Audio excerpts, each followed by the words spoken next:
ভিডিওটি দেখার আগে অবশ্যই আমাদের চ্যানেলটি সাবস্ক্রাইব করুন।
আমাদের মধ্যে অনেকে লাইফ অফ পাই নামক মুভিটা অবশ্যই দেখে থাকবো, যেখানে পাই পাটল নামক একটি ছেলে বেশিরভাগ সময় নৌকার উপর একটি বাঘের সাথে কাটিয়েছে এবং মুভিটি অনেক মানুষের হৃদয় স্পর্শ করেছে। অসম্ভব সুন্দর আর নিখুঁত গ্রাফিক্সের কারণে মুভিটি খুবই জনপ্রিয়তা লাভ করে। কিন্তু আপনি কি এটা জানেন এই মুভিটি ব্যবহৃত বাঘটি শুটিং এর সময় সেখানে ছিল না। এই পুরো মুভিতে ভিজুয়াল ইফেক্টের মাধ্যমে তৈরি করা হয়েছে এবং পুরো ফিল্মটি ব্লু স্ক্রিনের উপর শুট করা হয়েছে। মুভিটিতে শুটিং এর সময় বাঘের পরিবর্তে একটি কাপড়ের তৈরি টেডি বিয়ার ব্যবহার করা।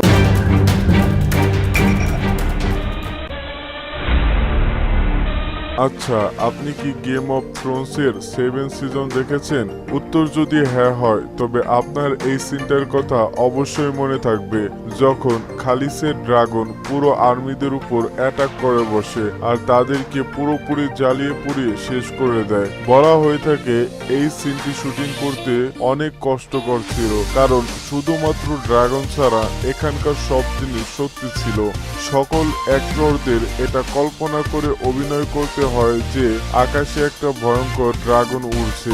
এই সিনটা শুট করার সময় অনেক কিছু বাস্তবে পুড়িয়ে দেওয়া হয়েছে, এমনকি ঘোড়ার গাড়িও বোমার মাধ্যমে উড়িয়ে দেওয়া হয়েছে। পরে স্পেশালিস্টগণ সেগুলোকে ভিএফএক্স এর মাধ্যমে সম্পূর্ণ রিয়েলাইটিক করে ফেলেছে। ড্রাগনের অভাব দূর করার জন্য বেশ কিছু ড্রোন সেখানে ব্যবহার করা হয়েছিল, যেগুলোকে পরবর্তীকালে গ্রাফিক্সের মাধ্যমে ড্রাগনের রূপ দেওয়া হয় এবং খালিসাকে একটা স্পেশাল মডিফাইড মেশিনের মধ্যে বসানো হয়, যার পিছনে গ্রিন স্ক্রিন লাগানো ছিল এবং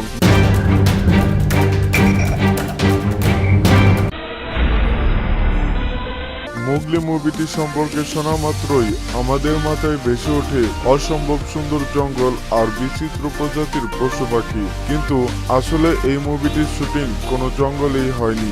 এই পুরো মুভিটি গ্রিন স্ক্রিনে শুট করা হয়েছে এবং সব পশু পাখি কম্পিউটার গ্রাফিক্স দ্বারা তৈরি করা হয়েছে। কিন্তু এই মুভি দেখার সময় এই কথা আমাদের মাথায়ও আসে না। যদি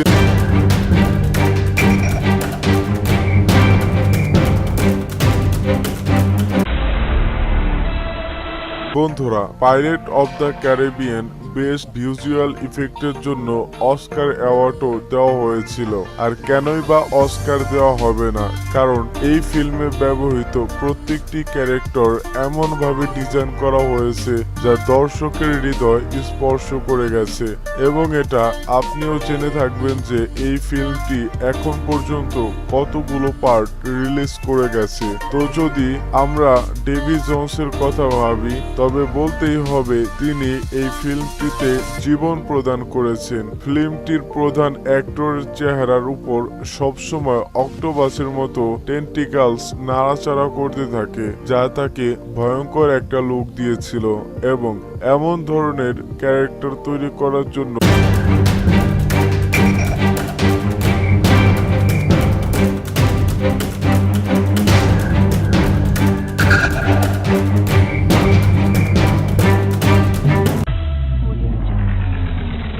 অন্য সব সুপার হিরোর মুভিগুলোর মধ্যে ডেডপুলকেও সম্পূর্ণভাবে কম্পিউটার গ্রাফিক্সের মাধ্যমে তৈরি করা হয়েছে।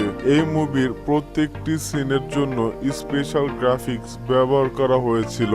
ডেডপুলের সাথে থাকা অন্য অ্যাক্টরকেও পাশে 20 ইঞ্চি লম্বা জুতো পরতে হয়েছে এবং মাথার উপর অ্যান্টেনা লাগিয়ে অ্যাক্টিং করতে হয়েছে, যাতে সেটাকে পরবর্তীকালে কম্পিউটারের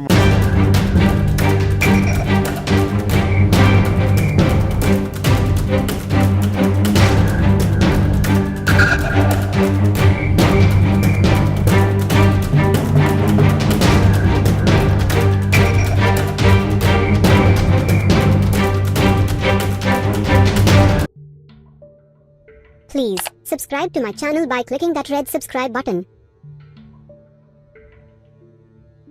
and turn on notification to get regular update. ভিডিওটি দেখার জন্য আপনাকে অসংখ্য ধন্যবাদ। ভালো লাগলে লাইক দিন, শেয়ার করুন এবং সাবস্ক্রাইব করে আমাদের সাথে থাকুন।